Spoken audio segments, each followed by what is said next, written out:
আমার জন্য। তার দুই চোয়ালের মাঝখানে অর্থাৎ দুই ঠোঁটের মাঝখানে যে বস্তু আছে অর্থাৎ জবান, আর উরুর মাঝখানে জিনিস লজ্জাস্থান, এই দুটি জিনিসের যে জিম্মাদারি হবে, আমি তার জন্য বেহেশতের জিম্মাদার হব, আমি তাকে সুপারিশ করে জান্নাতে। এই জন্য পৃথিবীতে এই জবান এবং লজ্জাস্থান, এই দুটি কারণে পৃথিবীতে যত অঘটন ঘটে থাকে, ফিতনা ফাসাদ, মারামারি কাটাকাটি ইত্যাদি হানাহানি হয়ে থাকে। আর এই দুটির কারণে মানুষ হয় জান্নাতে যাবে অথবা জাহান্নামে যাবে। এই জন্য এই দুটি জিনিসকে হেফাজত করা আমাদের একান্ত দায়িত্ব। আল্লাহ সুবহানাহু ওয়া তাআলা বলেন, বিসমিল্লাহির রহমানির রহিম, আর রহমান আল্লামাল কোরআন, খালাকাল ইনসানা আল্লামাহুল বায়ান। পরম করুণাময় আল্লাহ সুবহানাহু ওয়া তাআলা মানুষকে কোরআন শিক্ষা দিয়েছেন, মানুষকে সৃষ্টি করেছেন, মানুষকে বাকশক্তি দান করেছেন, কথা বলার শক্তি দান করেছেন, জবান দান করেছেন। এই কথার অর্থ এ নয় যে আমরা জবানকে, জিহ্বাকে আমরা ইচ্ছা মতো খরচ করবো, ইচ্ছা মতো ব্যয় করবো, ইচ্ছা মতো কথা বলবো, যা ইচ্ছা তাই বলবো, এই অধিকার কিন্তু আমাদেরকে দেওয়া হয়নি। রাসূল কারীম সাল্লাল্লাহু আলাইহি ওয়াসাল্লাম ইরশাদ করেছেন, মান কানা ইউমিনু বিল্লাহি ওয়াল ইয়াউমিল আখির ফালইয়াকুম খায়রান আও লিয়াসমুত। যে ব্যক্তি আল্লাহর প্রতি ঈমান রাখে, পরকালের প্রতি ঈমান রাখে, বিশ্বাস রাখে, হয় তার উচিত হয় ভালো কথা বলা, অন্যথায় কি চুপ থাকা। কথা বললে ভালো কথা বলবে, অন্যথায় কি চুপ থাকবে। মান সাকাতা নাজা, যে চুপ থাকলো সে মুক্তি পেয়ে গেল। আর যে চুপ থাকতো না, যার কথা বেশি হবে, মান কাসরা কালামহু কাসরা খাতাহু, যার কথা বেশি হবে তার ভুল বেশি হবে। আর যে বেশি কথা বলবে, যার যত কথা হবে, যে যত বেশি কথা বলবে সে তত বেশি বিপদে পড়বে। কারণ কথাই কিন্তু বিপদ ডেকে আনে। দুনিয়াতেও কথায় তার বিপদ ডেকে আনে। সে এমন কথা বের করলো, কথার কারণে তার জেল জরিমানা হতে পারে, এমনকি ফাঁসিও হতে পারে। আবার কথার কারণে কিয়ামত দিবসে অধিক মানুষ জাহান্নামে যাবে। শুধুমাত্র বেশি কথা বলার কারণে, অধিক কথা বলার কারণে বহু লোক জাহান্নামে রয়ে রাসূল কারীম সাল্লাল্লাহু আলাইহি ওয়াসাল্লাম তাদের পা থেকে উপর দিকে, মাথা নিচের দিকে, মুখের উপর ছেঁচড়ে তাকে জাহান্নামে নিক্ষেপ করা হবে শুধুমাত্র বেশি কথা বলার কারণে। সেই জন্য অবশ্যই কথা হিসাব করে বলতে হবে, অবশ্যই কথা হিসাব করে বলতে হবে। জবান দিয়েছেন তাই বলে ইচ্ছা মতো কথা বলবো, এই অধিকার আল্লাহ সুবহানাহু ওয়া তাআলা আমাদেরকে দেননি। আল্লাহ সুবহানাহু ওয়া তাআলা বলছেন, ইয ইয়াতালাক্কাল মুতালাক্কি আনিল ইয়ামিন ওয়া আনিশ শিমাল কাঈদ মা ইয়ালফিযু মিন কওলিন ইল্লা আলাইহি রাকিবুন আতীদ। আল্লাহ বলছেন, মানুষের ডানে এবং বামে ফেরেশতা রয়েছে। সেই ফেরেশতা কি অন্য আয়াতে বলেছেন, ওয়া ইন্না আলাইকুম লাহাফিজিন কিরামান কাতিবিন ইয়ালামুনা মা তাফআলুন, যে কিরামান কাতিবিন সম্মানিত রাইতা লেখক ফেরেশতা রয়েছেন ডানে বামে। মানুষ যে কথা মা ইয়ালফিযু মিন কওলিন, আল্লাহ বলছেন তাই তার উপবিষ্ট রয়েছে ডানে বামে। মানুষ যে কথাই মুখ থেকে বের করে, যে কথাই বের করে, ফেরেশতারা তড়িৎ গতিতে, দ্রুত গতিতে লিখে নেওয়ার জন্য চেষ্টা করে। ফেরেশতা লেখা নেই।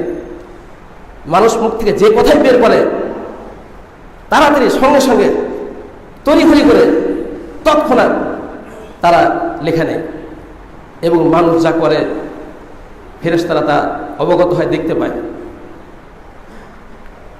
রাসূল কারীম সাল্লাল্লাহু আলাইহি ওয়াসাল্লাম ইরশাদ করেছেন, এই পৃথিবীতে আকাশ থেকে দুদল ফেরেশতা অবতরণ করে।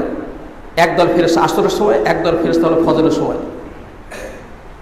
এই ফেরেশতারা মানুষের কি কাজ করে না করে এই মানুষের কর্ম পর্যবেক্ষণ করে, তারা দেখে। যে দল ফেরেশতা আসরের সময় এসেছিল তার ফজরের সময় আল্লাহর কাছে চলে যায়, যারা ফজর এসেছিল তার আসরের সময় চলে যায়। তো আল্লাহ সুবহানাহু ওয়া তাআলা সব কিছু জানেন, অবগত। তারপরে তিনি জিজ্ঞাসা করেন, হে ফেরেশতারা বলো দেখে, পৃথিবীতে যখন তোমরা অবতরণ করেছিলে আমার বান্দাদের কি অবস্থায় পেয়েছিলে এবং কি অবস্থায় রেখে আসলে? তো যারা নামাজি তাদের ব্যাপারে ফেরেশতা বলে, আল্লাহ তাদেরকে আমরা নামাজরত অবস্থায় পেয়েছিলাম এবং আমরা নামাজরত অবস্থায় তাদেরকে রেখে আসলাম। এভাবে ফেরেশতাদের রদবদল হয়, ফেরেশতার পরিবর্তন হয়। পৃথিবীতে এভাবে দুই দল ফেরেশতা অবতরণ করে।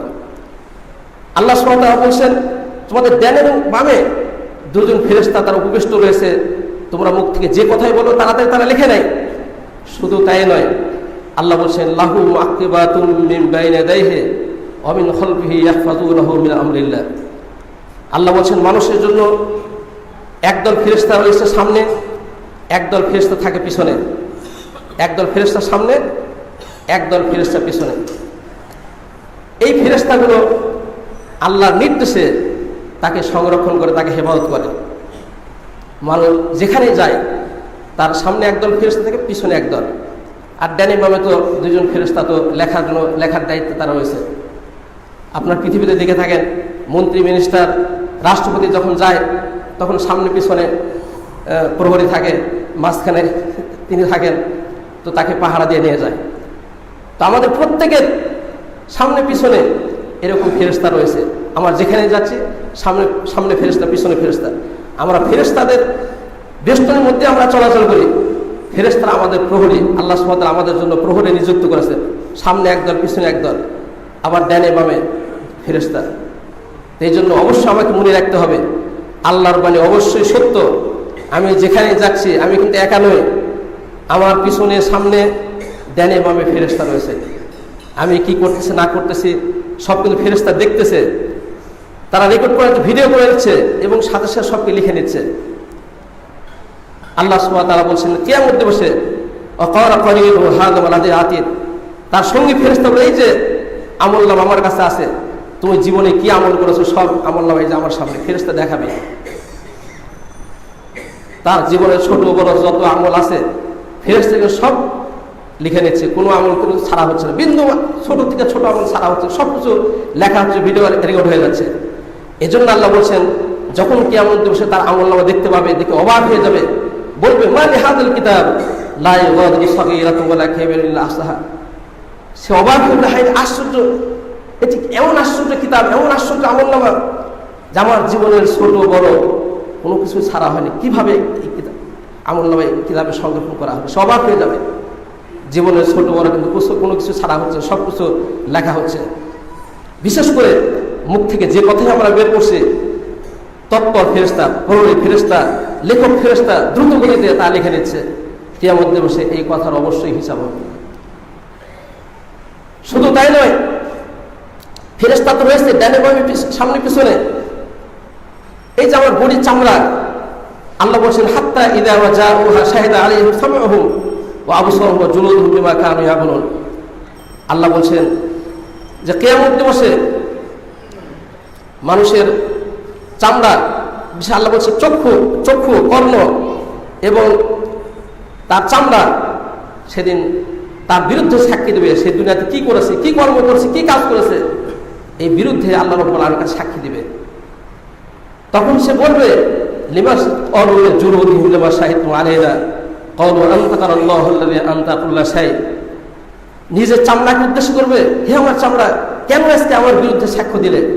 তখনই চামড়া উত্তর দেবে ক্বালু আনতাকানা আল্লাহু আল্লাযী আনতাকা কুল্লা শাই, যে আল্লাহ সুবহানাহু ওয়া তাআলা সকল কিছুকে বাক শক্তি দান করেছেন, কথা বলার শক্তি দান করেছেন, সে আল্লাহ আমাদেরকে কথা বলার শক্তি দান করেছেন।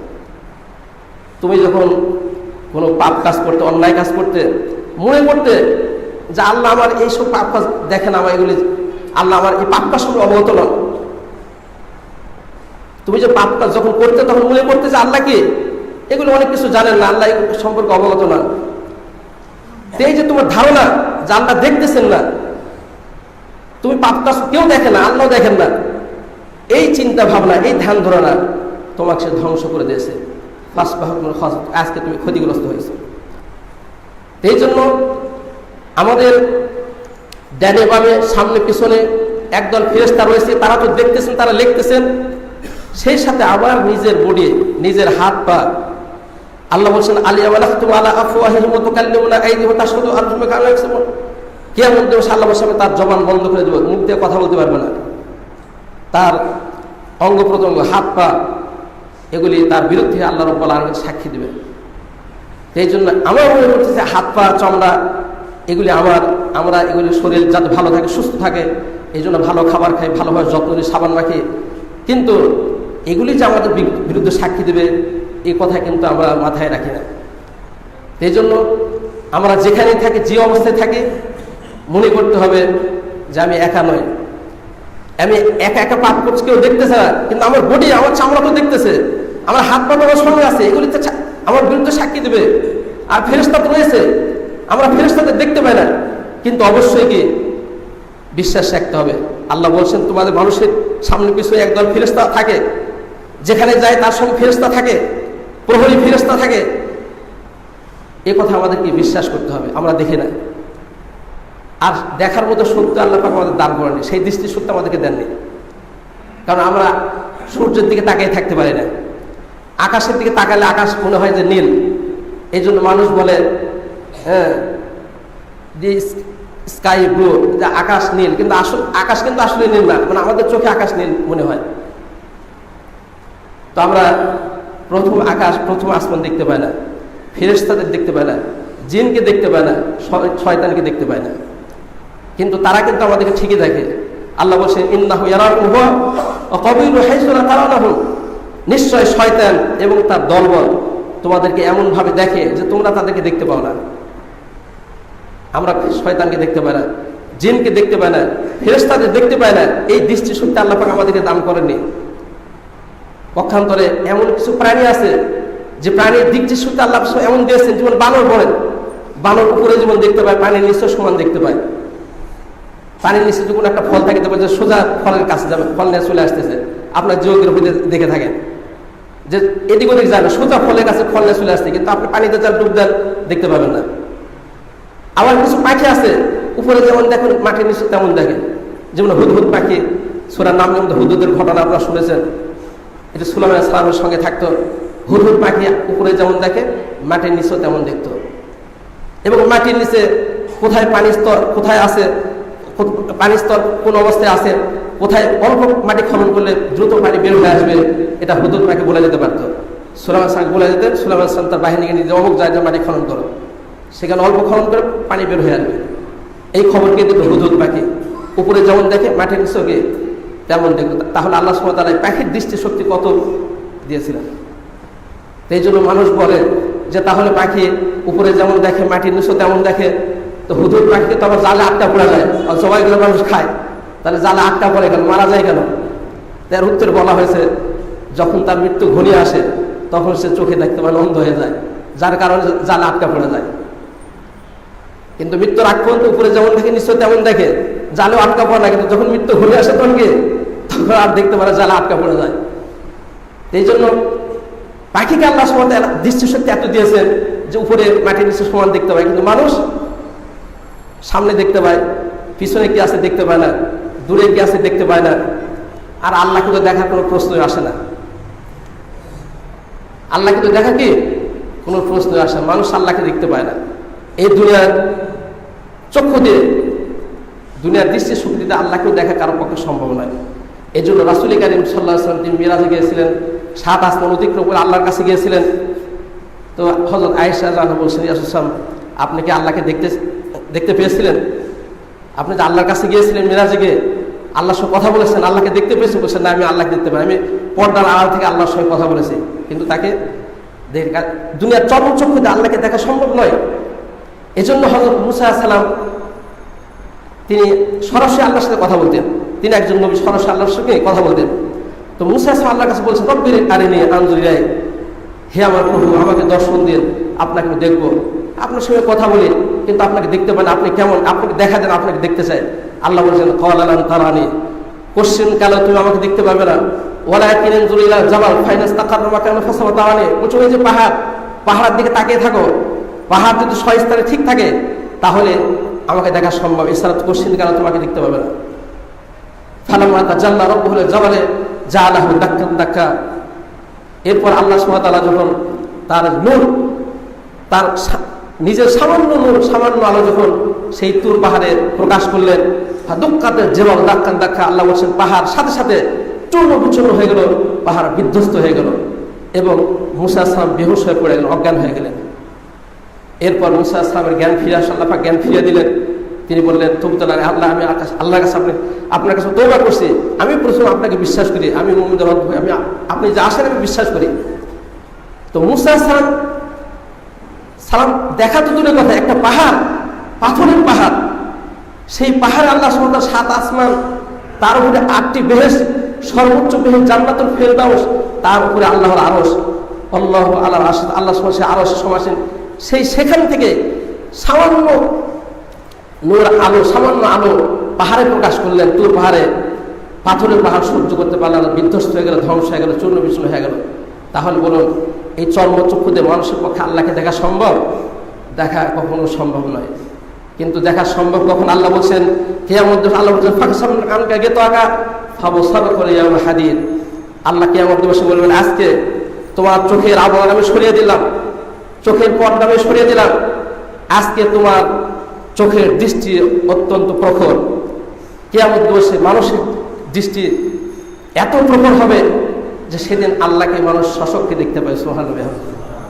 যে পাহাড়, তুর পাহাড় আল্লাহকে সহ্য করতে পারলো না, কিয়ামত দিবসে আল্লাহ মানুষের দৃষ্টি শক্তি আরো বাড়িয়ে দিবেন, যে সেদিন আল্লাহ সুবহানাহু ওয়া তাআলাকে মানুষ দেখতে পাবে। এবং জিন, ফেরেশতা, শয়তান যাদেরকে আমরা দুনিয়াতে দেখি না, কিয়ামত দিবসে আমরা তাদেরকে দেখতে পাবো। কারণ আল্লাহ সুবহানাহু ওয়া তাআলা সেই দৃষ্টি শক্তি কিয়ামত দিবসে ফিরিয়ে দিবেন। আর আল্লাহর দিকে মানুষ তাকিয়েই থাকবে, আল্লাহর দিকে মানুষ তাকিয়েই থাকবে, কিন্তু চক্ষু ঝলসে যাবে না। সামান্য সূর্যের প্রখরতা আমরা সহ্য করতে পারি না। সূর্যের দিকে আপনি তাকিয়ে থাকবেন, কতক্ষণ তাকিয়ে থাকতে পারবেন? কয়েক সেকেন্ড, তারপর মনে হবে চক্ষু ঝলসে যাচ্ছে, আপনার চক্ষু ফিরে নেবেন, ঠিক থাকতে পারবেন না। তো আল্লাহ সুবহানাহু ওয়া তাআলা নূরের তাজাল্লি সূর্যের চাইতে কোটি কোটি গুণ বেশি। তারপরেও কিয়ামত দিবসে আল্লাহ সুবহানাহু ওয়া তাআলা বলছেন যে আমি পর্দা সরিয়ে দেব, তখন মানুষের দৃষ্টিশক্তি প্রখর হবে, আল্লাহকে মানুষ সচক্ষে দেখতে পাবে।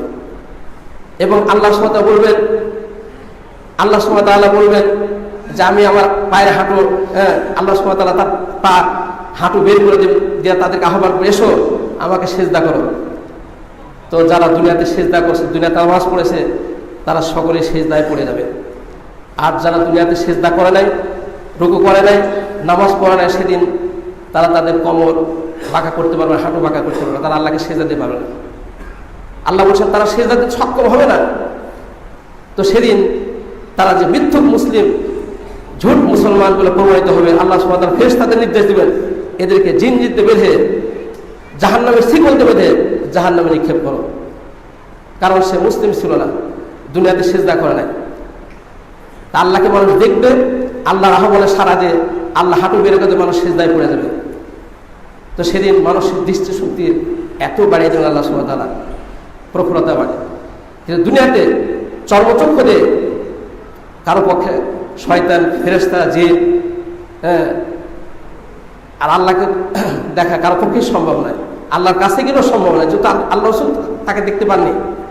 তবে আমাদের বিশ্বাস রাখতে হবে যে নিশ্চয় আমাকে শয়তান দেখতেছে, আমার সামনে পিছনে ফেরেশতা রয়েছে, ডানে ফেরেশতা, বামে ফেরেশতা রয়েছে, আমি কোথায় যাচ্ছি, কি করতেছি, কি বলতেছি, আমাকে সাবধান, সতর্ক হতে হবে। এই জন্য আল্লাহ রাসূল বলেছেন এই মুখের কারণে বহু লোক জাহান্নামে যাবে। এই জন্য জবানকে হেফাজত করতে হবে। জবানকে হেফাজত করতে প্রয়োজন ছাড়া একটি কথাও বলা যাবে না, একটি কথাও বলা যাবে না। যে কথাই আপনি মুখ থেকে বের করতেছেন, দ্রুত গতিতে ফেরেশতারা লিখে নিচ্ছে, লেখার জন্য তার তৎপর। এই জন্য এই মুখ দিয়ে আমরা মানুষের গীবত করে থাকে, দুর্নাম বদনাম করে চুগলখড়ি করে থাকে। আল্লাহ বলছে ইয়া আইয়ুহাল্লাযীনা আমানু ইজতানিবু কাসীরাম মিনাজ যান্নি ইন্না বা'দাজ যান্নি ইসমুন ওয়া লা তাজাসসাসু ওয়া লা ইয়াগতাব বা'দুকুম বা'দা আইয়ুহিব্বু আহাদুকুম আন ইয়াকুলা লাহমা আখিহি মাইতান ফাকারিহু ওয়াত্তাকুল্লাহ। আল্লাহ বলছেন হে মুমিনগণ, তোমরা অধিক ধারণা করা থেকে বেঁচে থাকো, কেননা কোনো কোনো ধারণা পাপ, গুনাহ। এবং তোমরা পরস্পরের গোপন বিষয়ে অনুসন্ধান করার চেষ্টা করো না, তোমরা সিআইডি করো না, জাসুসি করো না, কারো গোপন দোষ বের করার চেষ্টা করো না। এবং তোমরা একে অপরের গীবত করো না, দুর্নাম করো না, দুশ্চর্চা করো না। তোমরা কি পছন্দ করো মৃত ভাইয়ের মাংস খেতে? যদি মৃত ভাইয়ের মাংস খেতে তোমরা পছন্দ করো না, তোমরা ঘৃণা করো। যেহেতু তোমরা মৃত ভাইয়ের মাংস খেতে ঘৃণা করো, সুতরাং তুমি আল্লাহকে ভয় করো। এখানে আল্লাহ সুবহানাহু ওয়া তাআলা যে অনুপস্থিত, তার সম্পর্কে সমালোচনা করা, গীবত করাকে মৃত ভাইয়ের সঙ্গে তুলনা করছে। মৃত মানুষের লাশ পড়ে আছে, মৃত, তার সম্পর্কে আপনি যতই বলুন না কেন, দুর্নাম বদনাম করে, তাকে গালি দেন, সে উত্তর দিতে পারবে? কিছুই করতে পারবে না। ঠিক তেমনি ভাবে একজন ভাই অনুপস্থিত আছে, তার সম্পর্কে অনেক কিছু বলতেছেন, সেও আপনার প্রতিবাদ করতে পারে না, আপনার কথার উত্তর দিতে পারে না। তো গীবতকে মৃত ভাইয়ের মাংস খাওয়ার সঙ্গে আল্লাহ পাক তুলনা করেছে। কাজে আমরা কেউ মৃত ভাইয়ের মাংস আমরা খাবো না। সুতরাং আল্লাহকে ভয় করতে হবে, গীবত করা থেকে বিরত থাকতে হবে। আর গীবতের সঙ্গে আল্লাহ রাসূল প্রশ্ন করে নিজে উত্তর দিয়েছেন, তোমরা মাল গীবত, তোমরা বলতে পারো গীবত কাকে বলে? এরপর উত্তর দিন গীবত হচ্ছে তোমার কোনো ভাইয়ের অনুপস্থিতিতে তার সম্পর্কে এমন কোনো কথা বলা যে কথা সে উপস্থিত থাকলে শুনতে অপছন্দ করতো, পছন্দ করতো না। সাহাবী বলে সাল্লাম, আমার ভাইয়ের মধ্যে যে দোষ আছে, সত্যি দোষ আছে, সেই সত্যি কথাই যদি অন্যের কাছে বলে এটা কি গীবত হবে? এটাই তো গীবত, পিওর গীবত। একজনের কাছে দোষ আছে, তুমি সেই দোষ অন্যের কাছে বলা করতে, এটাই হলো গীবত। আর যদি দোষ না থাকে এরপরে তার সম্পর্কে কিছু বলো, সমালোচনা করো, এটা হলো তুহমাত, মিথ্যা অপবাদ দেওয়া হলো। আর এর মাধ্যমে আমরা চরমভাবে ক্ষতিগ্রস্ত হচ্ছে। এই গীবত থেকে কিন্তু আমরা কি বিরত নেই। শিক্ষিত বলেন, অশিক্ষিত বলেন, আলেম বলেন, জাহেল বলেন, সবাই কিন্তু আমরা গীবতের মধ্যে আমরা ডুবে আছি। যখন আমরা এক জায়গায় হই তখন দুশ্চর্চাটা আমরা গীবত না করলে ভালোই লাগে না। এটি খুবই মিষ্টি লাগে, খুব মধুর। গীবত করতে খুব ভালো লাগে, শুনতেও ভালো লাগে। আল্লাহ বলছেন গীবতকারী আর যে গীবত শুনে সমান অপরাধী। এই জন্য আল্লাহ বলছেন কেউ যদি কারোর সঙ্গে গীবত করে তুমি তাকে সাহায্য করো, সাহায্য করতে না সেখান থেকে সরিয়ে পড়ো। বলছে কিভাবে সাহায্য করবো? যার গীবত করা হচ্ছে, তার দুশ্চর্চা করা হচ্ছে, সমালোচনা করা হচ্ছে, দুর্নাম করা হচ্ছে, তার তো ভালো গুণ আছে, তার এমন একটা ভালো গুণ সেখানে আলোচনা করো, যেই ভালো গুণটাকে কি করবে, ভালো গুণকে খারাপ এই গীবতকে ঢেকে রাখবে। সেই জন্য দোষে গুণে মানুষ, যার মধ্যে দোষ আছে তার মধ্যে কি গুণ আছে। সেই জন্য অবশ্যই সেখানে কি করতে হবে, যদি তার সম্পর্কে ভালো কোনো আলোচনা করা হয় তাহলে তাকে সাহায্য করা হলো। আর আপনি যদি সাহায্য করতে না পারেন, আপনি দ্রুত সরে পড়েন। আজও সরে না পড়েন, সেখানে বসে থাকেন, সেখানে দাঁড়িয়ে শুনেন, তাহলে আপনি সমান পাপী হলেন, সমান অপরাধী হলেন। সেই জন্য গীবত এমন একটি বদ অভ্যাস, এমন এক খারাপ আমল যা আমাদের সমস্ত আমলকে ধ্বংস করে দেয়, এগুলি নষ্ট করে দেয়, বিনষ্ট করে দেয়। কারণ মনে করেন একটি কলস বা একটি ড্রাম বা একটি পাতিল যদি ছিদ্র করেন, আপনি নিজেই ছিদ্র করেছেন, করার পর তার মধ্যে মধু ঢালতেছেন, দুধ ঢালতেছেন, পানি ঢালতেছেন, সুমিষ্ট শরবত ঢালতেছেন, থাকবে ওই ফুটোতে সব চলে যাচ্ছে, বের হয়ে যাচ্ছে, ওই কলস খালি থেকে যাবে। তো যদি আমরা গীবত করি, সমালোচনা করি, দুশ্চর্চা করি, তাহলে আমাদের অবস্থা কেমন হবে? আমরা যতই আমল করে না কেন, ওই আমলগুলি ওই ফুটোর মধ্যে সব চলে যাচ্ছে, নষ্ট হয়ে যাচ্ছে। কিয়ামত দিবসে আমল আমার কোনো কাজে আসবে না। এগুলি আমাকে ধ্বংস করতেছে। এজন্য অবশ্যই আমাদেরকে গীবত করা থেকে বিরত থাকতে হবে যদি আমরা বেঁচে যেতে চাই। যদি আমরা গীবত করি, যদি আমরা দুশ্চর্চা করি, যদি আমরা চগলখড়ি করি, তাহলে কিন্তু কোনো অবস্থাতে আমরা জান্নাতে যেতে পারবো। আল্লাহ বলছেন চগলখড় কখনো জান্নাতে যেতে পারবে না। এই জন্য সাবধান হতে হবে, সতর্ক হতে হবে। রাসূল কারীম সাল্লাল্লাহু আলাইহি ওয়াসাল্লাম তিনি একটি কবরের পাশ অতিক্রম করতেছিলেন, কবরে কঠিন শাস্তি হচ্ছিল। তিনি বললেন এই দুটি কবরে কঠিন শাস্তি হচ্ছে সামান্য ক্ষুদ্র পাপের কারণে, বড় পাপের কারণে নয়। একজন পেশাব থেকে সতর্ক অবলম্বন করতো না, আর একজন চগলখড়ি করতে, মানুষের দুর্নাম বদনাম করতে, একজনের কথা আরেকজন লাগাতো, দুশ্চর্চা করতো। এই দুটি কারণে কঠিন শাস্তি হচ্ছে। তো আল্লাহ রাসূল বলে একটা খেজুরের ডাল কেটে আনো। খেজুরের ডাল আনা হলো, মাঝখানটা ছিললেন, দুটি কবরের মাঝখানে গেড়ে দিলেন। তিনি বললেন আশা করা যায় যতদিন এই ডাল শুকনা না হবে, ভিজা থাকবে, কাঁচা থাকবে, ততদিন আল্লাহ সুবহানাহু ওয়া তাআলা কবরের শাস্তিকে হালকা করে দেবেন। এটা আল্লাহ রাসূলের মুজিজা ছিল। এই জন্য গীবত করা, মানুষের দুশ্চর্চা করা, এটি ভয়াবহ পাপ। এই পাপ যদি আমাদের মধ্যে থাকে তাহলে কিন্তু আমাদের আমল সব বরবাদ হয়ে যায়, কোনো কাজে আসবে না। আমাকে অবশ্যই জাহান্নামে যেতে হবে। এই জন্য আল্লাহ রাসূল কি বললেন, যে ব্যক্তি জবানের হেফাজত করবে, এই জবানের লজ্জাস্থানের জিম্মাদার হবে, আমি তার জন্য জান্নাতের জিম্মাদার, অবশ্যই আমি তাকে জান্নাতে সুপারিশ করে নেব। কিন্তু আর শর্ত হলো আমাদের জবানকে হেফাজত করতে হবে, লজ্জাকে হেফাজত করতে হবে। কোনো অবস্থাতে বিনা প্রয়োজনে একটি কথাও বলা যাবে না, হিসাব করে কথা বলতে হবে। এই জন্য আল্লাহ সুবহানাহু ওয়া তাআলা তৌফিক দান করুন যেন আমরা জবানকে হেফাজত করতে পারি, লজ্জাস্থানকে হেফাজত করতে পারি। আর বিশেষ করে মৃত্যুর সময়, যার মৃত্যু কাছে আসে, মৃত্যু যন্ত্রণা শুরু হয়ে যায়, যেন আমরা কোরআন তেলাওয়াত না করে যেন তার পাশে বলে কালেমার তালিকিন করে আল্লাহ রাব্বুল আলামিন আমাদের সকলকে তৌফিক দান করুন। সুবহানাকাল্লাহুম্মা ওয়া বিহামদিকা আশহাদু আল্লা ইলাহা ইল্লা আনতা আস্তাগফিরুকা ওয়া আতুবু ইলাইক।